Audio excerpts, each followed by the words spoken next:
Modal verbs,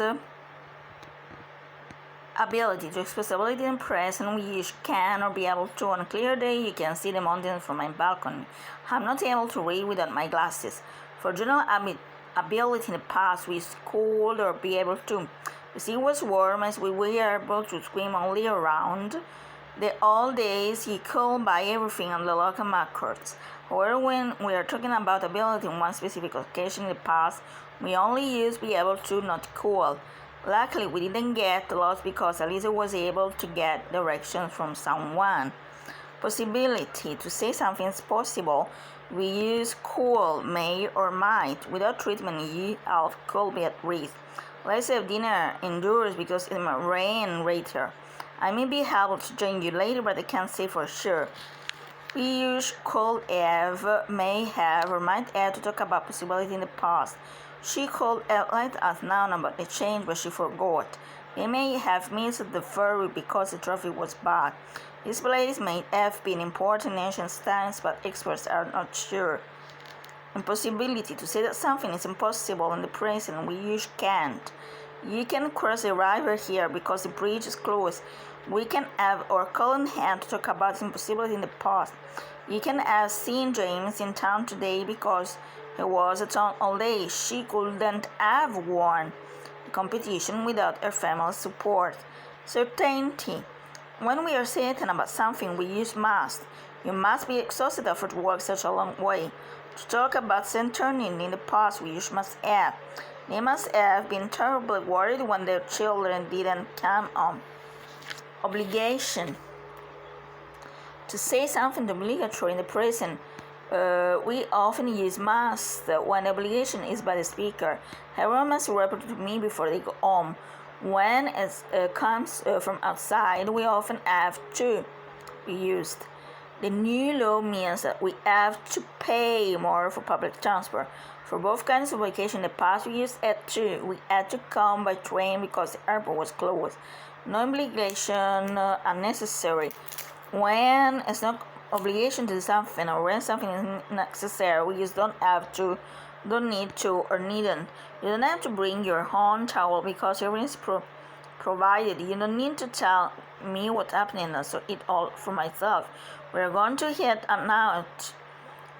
out tonight, so you needn't cook for us. You didn't need for when something was unnecessary in the past did not happen. We didn't need to pay because the concert was free. We didn't pay because this wasn't necessary. However, when we want to say that something is necessary as happening, we use needn't have. We didn't have hurry because the train left late anyway. We are, but this was unnecessary. Permission.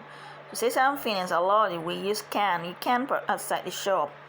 May is also used, but it's informal. May I ask where you bought that beautiful dress? Talk about something that was allowed in the past. We use could. When I was a child, we could play outside as much as we wanted. When something is not allowed, we use can't or mustn't. I'm sorry, but you can't sit at the table because you're reserved. You mustn't stay right until the teacher says so. For things that were not allowed in the past, we use couldn't. In the old days, people couldn't travel abroad without a visa. The right thing to do. When we want to say something is the right or the wrong thing to do, we use should, shouldn't, or ought not to. You shouldn't eat too many sweets when you're on a diet. People have to be more careful about saving energy in the home. The past forms are should and ought to have. Shouldn't have asked me before borrowing my bike. Adverbs of degree can be used with verbs, adjectives, and other adverbs. When we want to say a little, we can use lightly or a bit less formal. I'm feeling a bit tiring. When we want to say a lot or very, we can use absolutely, completely, extremely, really, or totally. Here or extremely fast all the way on. When we mean more than a little but less than a lot, we can use fairly, pretty, rather, or quite. We were quite surprised when she told us they knew, even though we knew something was wrong. However, we normally only use rather with negative or surprising ideas.